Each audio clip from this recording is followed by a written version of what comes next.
Jesús Miranda, don Ángel, buenas noches. Entonces usted piensa que el modelo democrático está desgastado y ha sido un fracaso. Excelente mañanera de hoy para reflexionar. Saludos.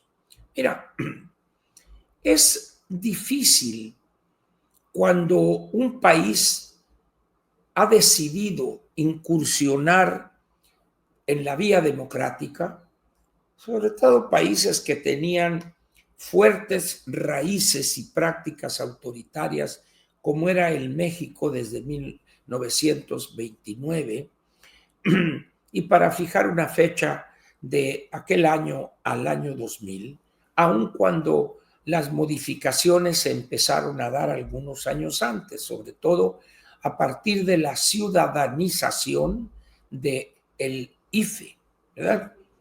Pero cuando un país con esas características que Vargas Llosa llamó la dictadura perfecta, se enojó Octavio Paz y le dijo que en todo caso éramos un país autoritario. No sé si los dos tuvieron razón en ese momento, pero era evidente cualquiera de las dos posiciones. México se vendía en América Latina como un país democrático, estable, que había tenido ya desde hacía muchos años elecciones pacíficas, legales, aunque no legítimas, dirían algunos, y que el paso de un gobierno a otro había sido pacífico, sin reclamos muy grandes, o los que habían sido se arreglaban de una u otra manera, ya sea por debajo de la mesa o por encima de la mesa. Pero en lo que se refiere a la parte de la visión de los gobernantes y lo que podríamos llamar la clase política, era una visión exageradamente autoritaria. Las decisiones las tomaba el Ejecutivo a nombre de los tres poderes, designaba ministros de la Corte, designaba jueces, magistrados y, por supuesto, candidatos a las gubernaturas de las 31 entidades más el Distrito Federal, que era un regente, también a los presidentes municipales, legisladores, etcétera, etcétera. Era, para todo fin práctico, un país de un solo hombre, aun cuando nunca se pudo concretar un país de pensamiento único. Y ahí es donde entra la lucha democrática. ¿Por qué fue eso? Porque había grupos que se resistían a aceptar ese destino manifiesto. Ustedes hagan esto y les va a ir bien.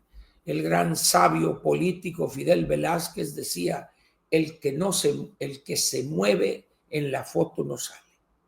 Como decir, no hagan olas, les va a llegar su turno.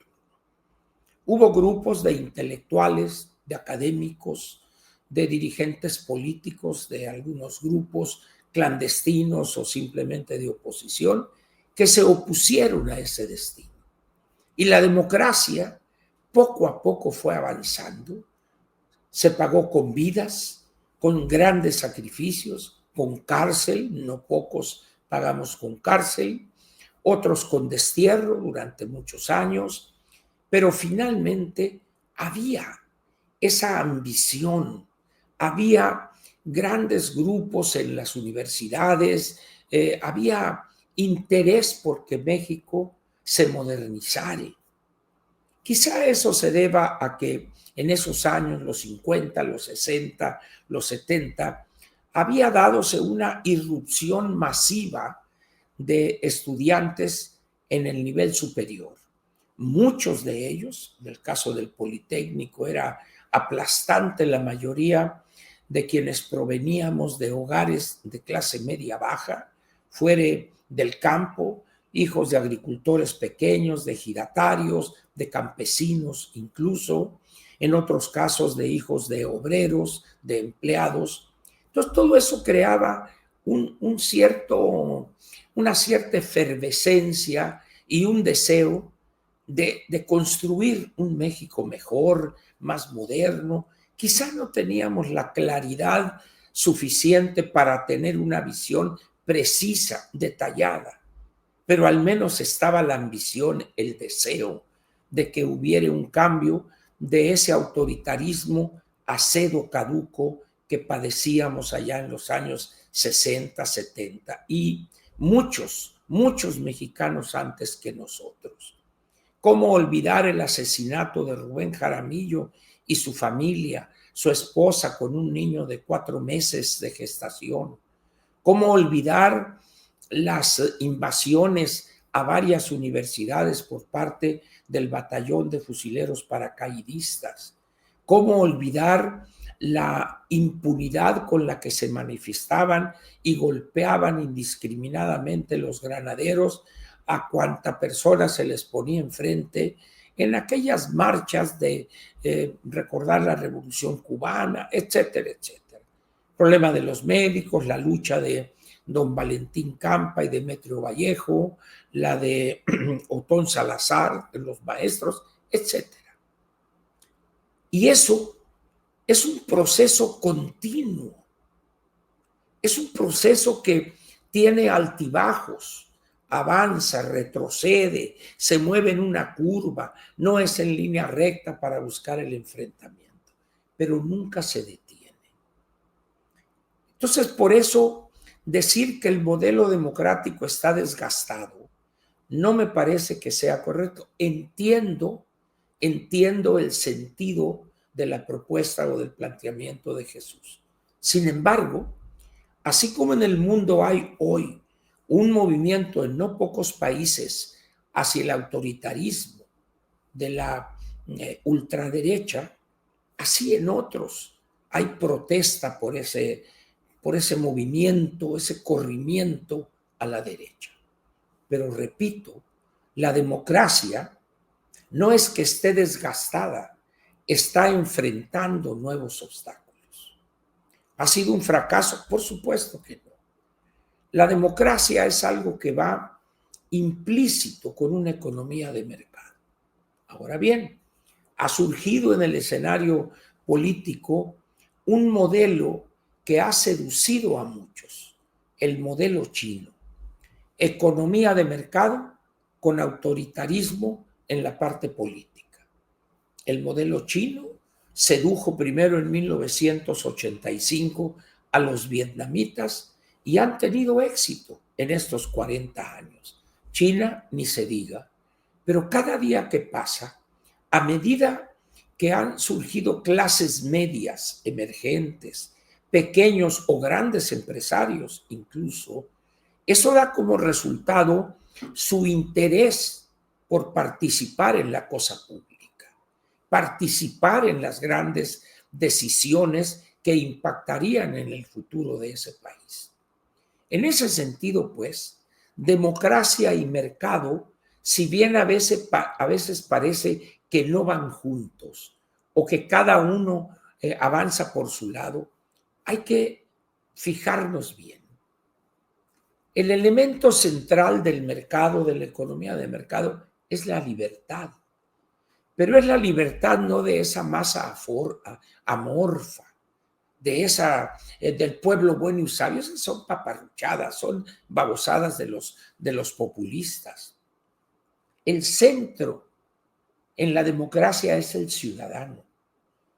Y el elemento central es la libertad de ese ciudadano, que se expresaría en la economía de mercado y en la vida de los partidos políticos, designación de candidatos y elecciones libres donde el voto es respetado.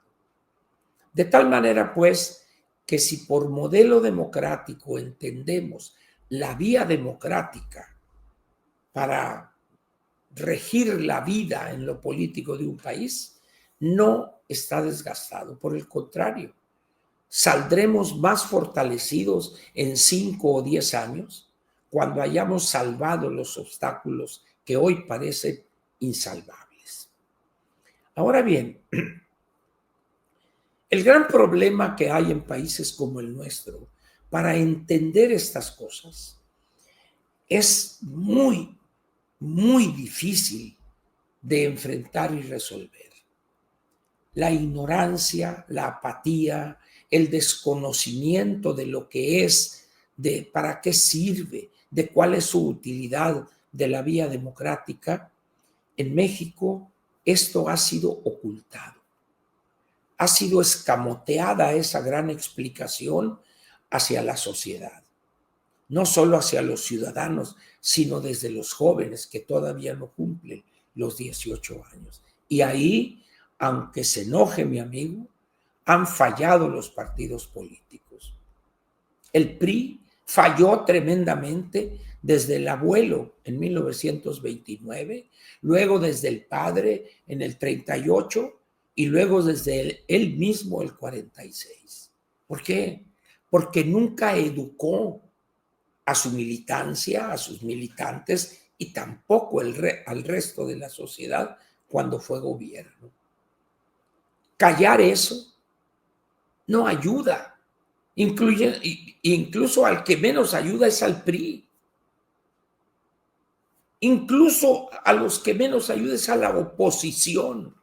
Sin embargo, hay personas con una mentalidad obtusa, que piensan que callar un problema es resolverlo, nada más alejado de la verdad.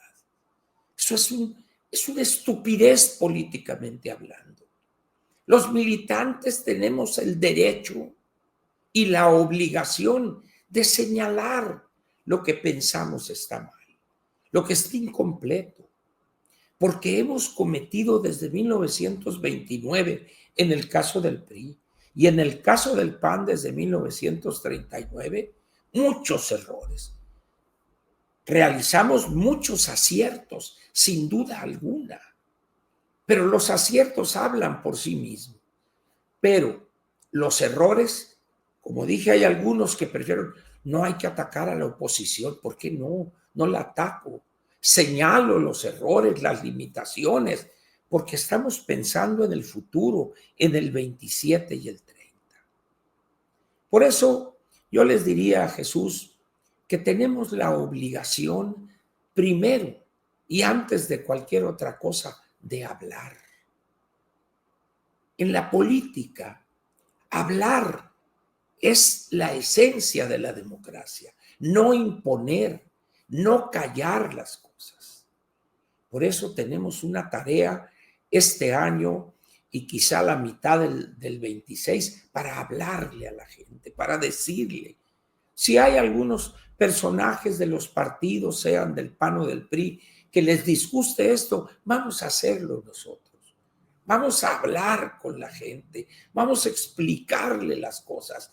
Vean ustedes este tonto de Hacienda, es que estamos enfrentando un conjunto inédito de desafíos. Vamos a exhibirlo a este inepto. Vamos a señalar que este señor está hablando. Señor, tenemos un desafío estructural o muchos desde hace varios años y apenas se da cuenta usted. Es un cínico este. Bueno, vamos a suplir eso y vamos a hacerlo nosotros. Que en el PRI hay algunos que por quedar bien con el presidente del comité ejecutivo, no, Ángel, no debes decir esto porque esto, que... No, señores, hay que hablar, que la dirigencia nos escuche, que la dirigencia venga a donde está la militancia. Sí, que hagan sus cosas y que Jorge Romero saque sus videos. No, hay que ir a donde está el militante sencillo, el que padece las consecuencias de una pésima gobernación como es Morena. Eso es lo que procede, no andar diciendo que hay que callar, que no hay que señalar a la Lili Téllez, porque ¿cómo? Es la única y es muy popular. Pues sí, pero también es muy popular la Casa de los Socrosos y esa no es buena televisión.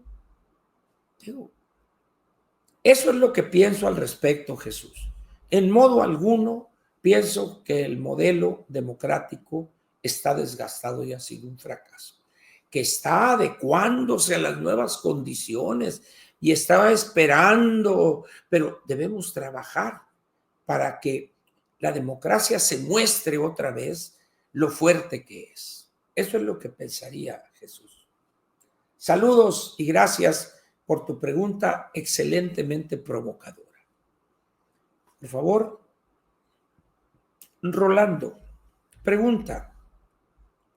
Lo que quiere hacer Morena de quitar el funcionamiento público a los partidos políticos no nos será favorable.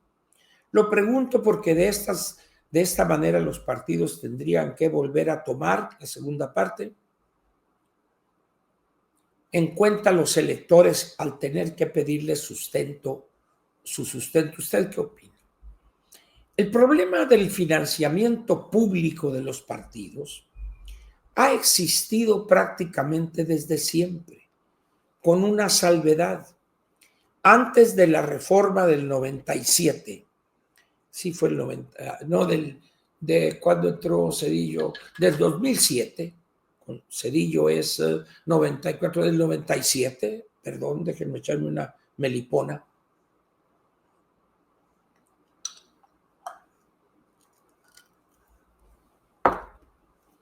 Siempre había habido financiamiento público, pero tenía dos cosas interesantes. Primero, se le otorgaba a un solo partido. Y segundo, no había límites en el dinero que pedía ese partido, el PRI.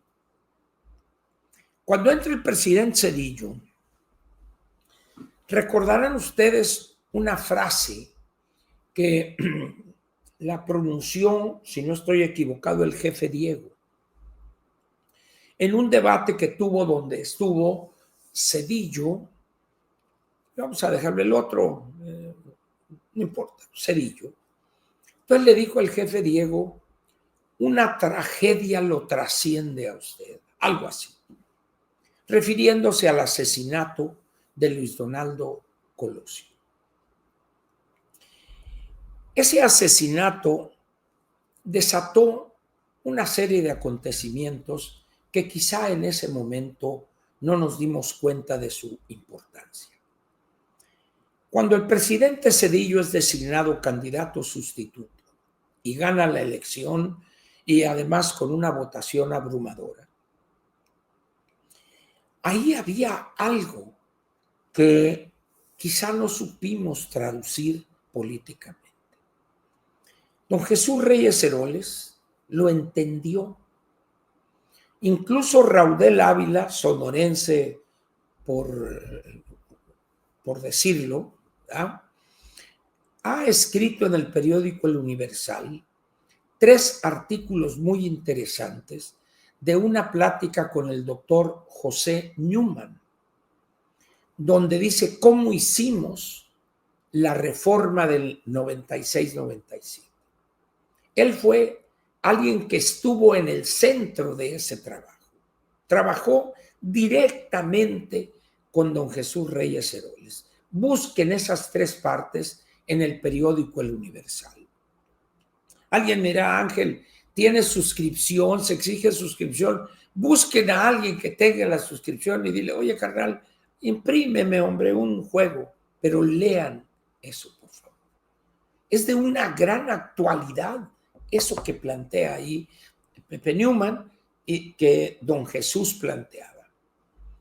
Ahí todavía regía esa unicidad en el dinero público al PRI.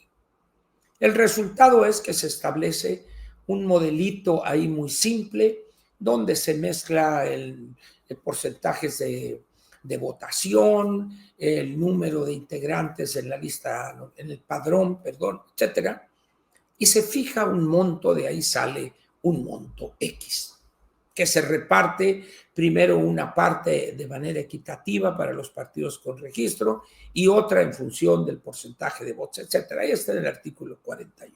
Muy bien.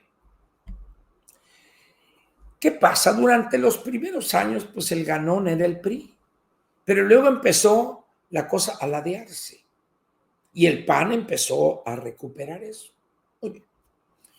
El PRD, pues ahí lamentable poquito y lo que quieran ustedes, pero llegó también a tener una buena pizcacha.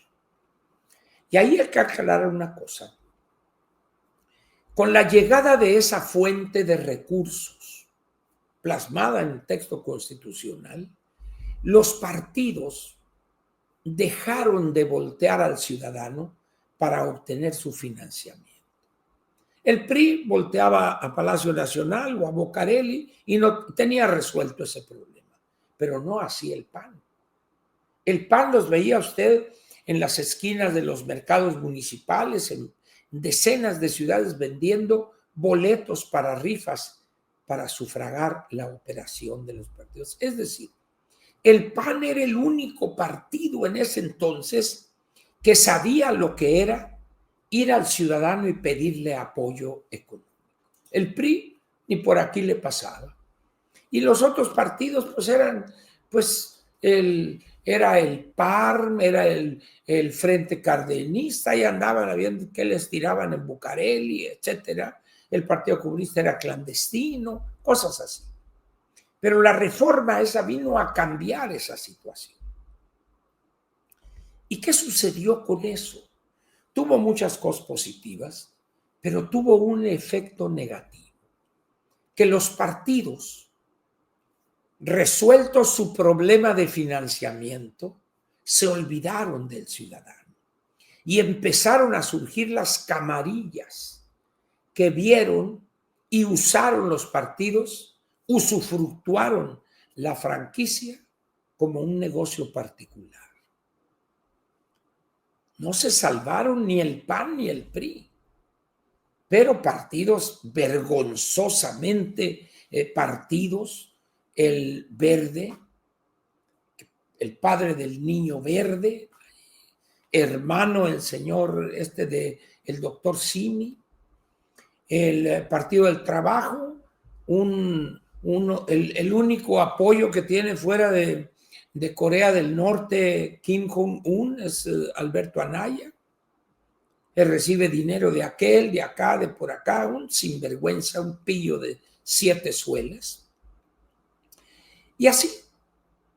Pero finalmente estamos en la situación de los 6 partidos con registro. Muy bien. Tienen que cumplir con un requisito de obtener el 3% en la elección federal para poder seguir obteniendo esas prerrogativas. Ahora bien, en esto, Morena es el ganón por los porcentajes que ha obtenido de votos. Por lo tanto, caen ellos en un error que es pensar que siempre será así. Y entonces dicen, no, pues les quito el financiamiento porque es muy cara la democracia y la mentira que te eché. Pero ahí hay una trampa que Morena está cayendo en ella misma sin darse cuenta. O si se da cuenta, dice, no, eso no nos va a pasar a nosotros. Este año, Morena va a recibir alrededor de 2.400, 2.500 millones de pesos. El PAN 1.180, 1.150 y el PRI alrededor de 900 y piquito de millones de pesos.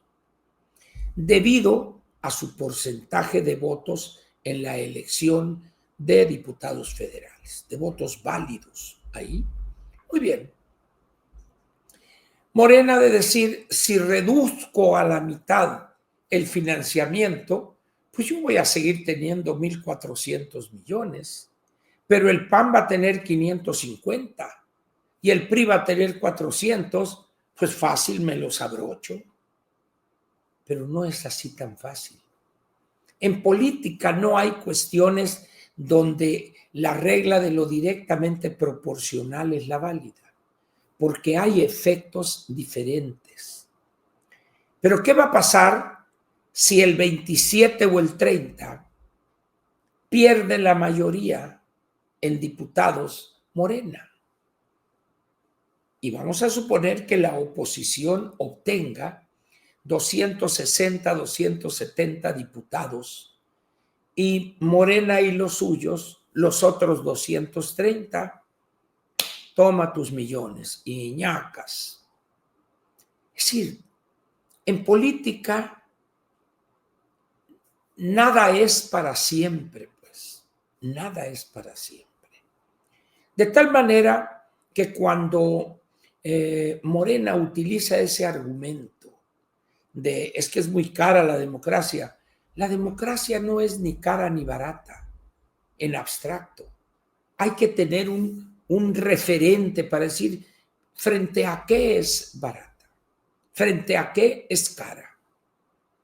Y ahí es donde la puerca tuerce el rabo. Algunos dicen qué porcentajes del presupuesto de egresos de la federación, algo despreciable. Segundo, ¿qué ganamos con esos 15,000 millones de pesos? ¿Qué obtengo? Elecciones creíbles que las cuentan los ciudadanos. No sé qué vaya a pasar ya cuando controle el INE, pero me estoy refiriendo a la situación anterior.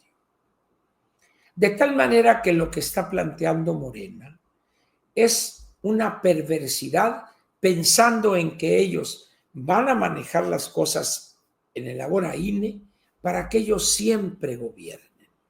Se equivocan. Regímenes y gobiernos más fuertes que ellos desaparecieron. El caso de la Unión Soviética ya no existe.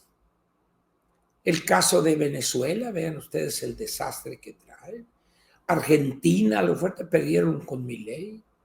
En Nicaragua ya los dos, la pareja esta de la poetisa y el otro asesino, ya el otro no puede ni caminar. El hermano Xi Jinping, no puede ni hablar el baboso. En el caso de los cubanos, bueno, Raúl es un cadáver viviente. Y así sucesivamente, pues. Entonces, pienso que habrá que ver en qué cosas va a ceder Morena frente más que a la oposición, en qué va a ceder frente a sus adláteres. ¿Se atreverá a recortar el presupuesto de tal manera que deje casi sin recursos al Verde y al PT, por ejemplo? No, no se va a atrever. Va a eliminar esos 200 plurinominales o lo que sea.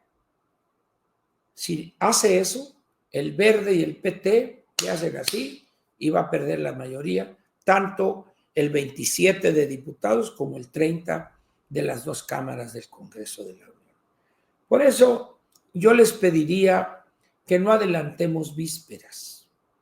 O sea, como diría el clásico Sereno Moreno, o como nos ha enseñado Calimán en el tomo 18 de sus obras escogidas, páginas 430, cuando dice serenidad y paciencia.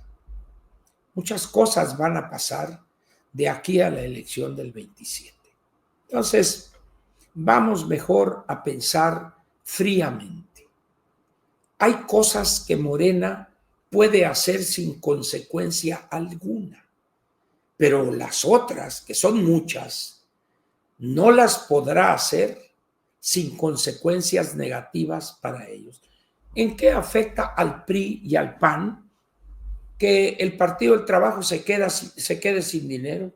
Al que afecta es a Morena. ¿En qué le afecta al PRI que el Niño Verde o el Verde no tengan pluris? Es a Morena. Por eso hay que esperar. Les hago toda esta explicación para que vean que no hay respuestas fáciles. Lo que sí hay que tener mucho cuidado, no se dejen engañar por este stalinista versión con azupo de cuarta, que es Pablo Gómez. Pablo Gómez no tiene el menor interés de negociar, de generar consensos, no. Pablo Gómez ha sido un autoritario, un dictadorcete chafa, desde que era miembro de la juventud del partido. Así está, así se educó, así se formó, con lo peor de la etapa soviética. Porque él nunca fue de la línea china, él fue servidor de los soviéticos. Por eso les digo, vamos a esperar.